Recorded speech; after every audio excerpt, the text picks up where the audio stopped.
आज इनकी आवाज़ को दबाने के लिए मोतिहारी में ही मोतिहारी का जो ये राजा बाज़ार से लेके हॉस्पिटल चौक तक का जो ओवर ब्रिज है, आज उन पे हमला किया गया है। हमला करने के पीछे क्या कारण है, कैसे कैसे हमला हुआ, इस बारे में हम बात करेंगे सागर सूरज जी से। वो अपने हाथों में ऐसे लेके दोनों हाथ में रॉड पकड़े हुआ था, ऐसे अटैक मारने का पूरा तेज़ी में प्रयास किया। हम आगे की तरफ झुक गए, जब झुके तो उसका रॉड हमारे पीठ पर लग गया। पीठ पर लग गया तो दोबारा भी वो ट्राई किया, उसको लगा कि हम नीचे गिर गए। नमस्कार, आप सत्याग्रह टाइम्स देख रहे हैं। मैं हूं सानू पांडे। हमारे साथ अभी सागर सूरज जी हैं, बीएनएम के एडिटर इन चीफ हैं, मोतिहारी के वरिष्ठ पत्रकार हैं। मोतिहारी के कह लीजिए तो जो भी मुद्दे होते हैं खुलकर अपना पक्ष रखते हैं, बोलते हैं और उस पर खबर बनाते हैं। खबर का असर ऐसा होता है कि जो बड़े बड़े पदाधिकारी से लोग या जो यहाँ के जनप्रतिनिधि हैं उनको काम करना पड़ता है, जो भी कमी या त्रुटि होती है उससे सुधार करना पड़ता है।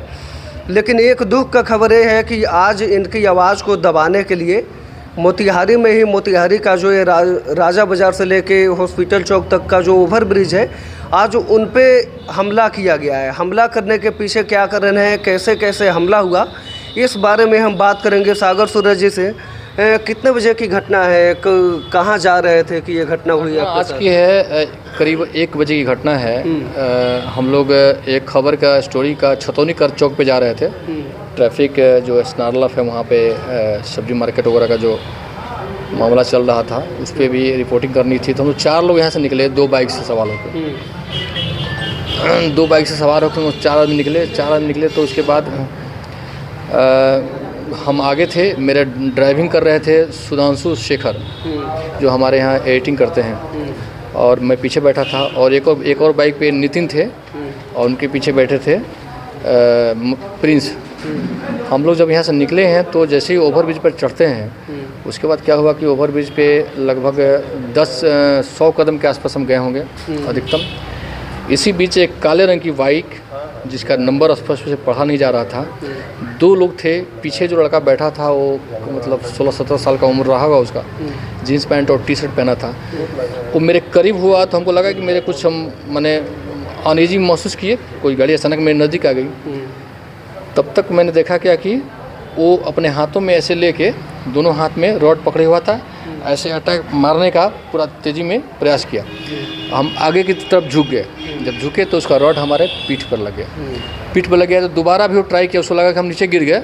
लेकिन मेरे जो ड्राइव कर रहे थे वो उनको चोट लगी नहीं थी, तो गाड़ी तो मेरा गिरा नहीं। लेकिन पीछे वाले जो मेरे 2 लोग थे, 2 ऑफिस के स्टाफ ही थे, दोनों चिल्लाए कस के पकड़। उसके बाद वो भागा, वहाँ से भागा तो अपाची से था, तेज़ बाइक थी, हम लोग पास हीरो होंडा वाली थी, और चढ़ाई का था तो फिर गियर बदलने वगैरह में जो है टाइमिंग का फ़र्क था। तो हॉस्पिटल चौक के पास जो है वहाँ भीड़ थी, जाम लगा हुआ था, उसी में वो कहीं निकल गया है। उसके बाद हम सीधे स्टेटे थाना पहुँचे हैं। थाना पहुँचने के बाद एसपी को भी फ़ोन किए हैं और थानेदार को फ़ोन किए हैं। तो सुबह से आप कई कामों को लेकर कहीं बाहर गए होंगे, अंदेशा नहीं हुआ कि कोई आपको फॉलो कर रहा है, कोई ऐसा करना चाह रहा हो अचानक? कोर्ट गए हैं, है ना, कोर्ट में गए हैं। कोर्ट जाने के बाद जो है कोर्ट से चले आए। आने के बाद हम घर में आए हैं तो यहाँ पर ऑल ऑन सर्टेन डिसाइड हुआ है कि उस चल के खबर कर लिया जाए।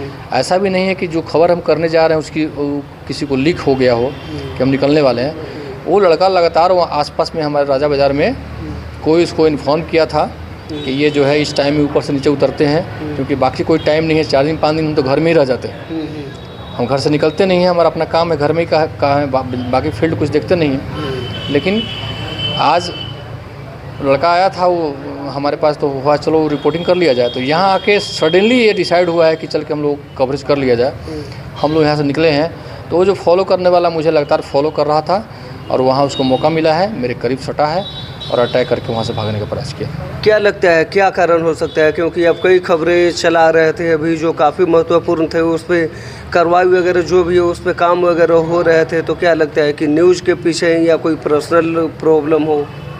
अब देखिए, अब शहर में कोई पर्सनल प्रॉब्लम वाले भी हैं और न्यूज़ वाले भी हैं, तो सब तो आपस में जुड़े ही रहते हैं। छोटा शहर है, कोई बहुत बड़ा शहर है नहीं। अगर मान लीजिए कि मैं अगर सब्जी मंडी के खिलाफ खबर लिख रहा हूँ, तो सब्जी मंडी से कोई जुड़े हुए हैं अगर, तो हमारे व्यक्तिगत जो दुश्मन लोग होंगे उनसे भी हो सकता है। मेरी व्यक्तिगत कोई दुश्मनी बहुत लोगों से नहीं है, एक आध आदमी से है, और वो भी मतलब लैंड डिस्प्यूट का है, पहले से परिवार का चलता रहा है, तो मैं डायरेक्टली उसमें इन्वॉल्व भी नहीं हूँ। तो लेकिन ये है, इंटेंसिटी है इस बात का लेकर कि 2-3-4 दिनों से कुछ खबरें हमारी काफ़ी वायरल हुई है, और ये वही था, व्यवस्था पर अटैक था, सिस्टम पे अटैक था, उसके अलावा जो भी करप्शन पे खबरें थी। तो और ऐसे जिन लोगों पे खबरें थी वो कुछ तो मतलब इस टाइप की इमेज के लोग भी हैं, है ना, थोड़ा सा गड़बड़ इमेज के लोग भी हैं। अब कुछ नहीं कहा जा सकता है, पुलिस इन्वेस्टिगेशन कर रही है। हम तो दोनों आदमी को पहचान नहीं रहे हैं, चेहरा देखेंगे पहचान लेंगे। अब इसमें कॉन्स्पिरेसी में कौन शामिल है, किसका इन्वॉल्वमेंट है, ये एसपी साहब बताएंगे, उनकी पुलिस बताएगी। लेकिन ये तय है कि अब शहर में घूम के रिपोर्टिंग करना भी मुश्किल है। अब जो मेरे साथ आदमी जो 4 दिन 5 दिन पर घर से बाहर निकलता है और 30 वर्षों से पत्रकारिता कर रहा है ना, इंग्लिश हिंदुस्तान टाइम्स में 15 साल तक पत्रकारिता की है, टाइम्स ऑफ सारे अखबार, सारे इंपॉर्टेंट अखबार में हमने काम किया है।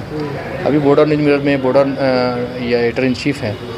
तो अटैक मेरे पे होने का मतलब ये हुआ कि खबरें तो मैं डिसाइड करता हूँ, बाकी रिपोर्टर तो गया अपना खबर लेके चला है। अब खबरों कैसे प्रेजेंट करना है, कैसे क्या करना है, वो तो मैं करता हूँ। कौन खबर लेनी है नहीं लेनी है, बयान वगैरह भी मैं ही लेता हूँ। तो ये सब भी कारण हो सकता है। पुलिस अपना थोड़ा सा इन्वेस्टिगेशन कर रही है, कर ले तो डिसाइड करेगी क्या स्थिति है। लेकिन मेन है कि सीसीटीवी कैमरा फुटेज जो प्रशासन द्वारा लगा हुआ है, कितना फंक्शनल है, कितना नहीं फंक्शनल है, उसका क्या उपयोगिता है। अगर है तो दोनों लड़के आसानी से पहचान में आ जाएंगे। अगर दोनों लड़के पकड़े जाते हैं तो फिर कॉन्स्पायरेटर पकड़ा जाएगा, साजिश में कौन शामिल है वो पकड़ा जाएगा। तो ये प्रशासन से ये कहना पड़ेगा कि भाई वो इन्वेस्टिगेशन करे और पकड़े उसको, दूसरा क्या कहेंगे। थाने में आप एफआईआर किए हैं, डीएम एसपी जो भी है सूचित किए हैं, क्या आश्वासन मिला है, जल्दी करवाइए। वो जांच की बात कह रहे हैं, जांच कर रहे हैं, पुलिस भी आई थी, है ना, पुलिस लगी हुई है और सीसीटीवी फुटेज वगैरह का खंगाल रही है। अब हमलावर कौन था ये सब डिसाइड करना पड़ेगा। अब सीधे तो हम जानते नहीं हैं कुछ भी। अब इसमें कॉन्स्पिरेसी में भी किसी क्या हाथ हैं ये भी देखना है। कोई आदमी का कॉन्स्पिरेसी हो सकता है, कुछ 2-3 लोग मिल के हो सकता है ये काम किए हों। हमको नहीं लगता है कोई एक आदमी का ये इन्वॉल्वमेंट होगा। ये 2-3 लोग जो हैं, और ख़बरों को लेके कई लोगों से मेरी तलखियाँ चल रही थी लगातार। तो कई ग्रुप मिल के ये मतलब अटैक किया होगा, है ना। मुझे ऐसा लग रहा है प्रशासन उसको पकड़ेगा, उसको इंट्रोगेशन करेगा, तब सच्चाई सामने आएगी। अभी तो मैं उसको पहचानता भी नहीं। यही सब स्थिति है।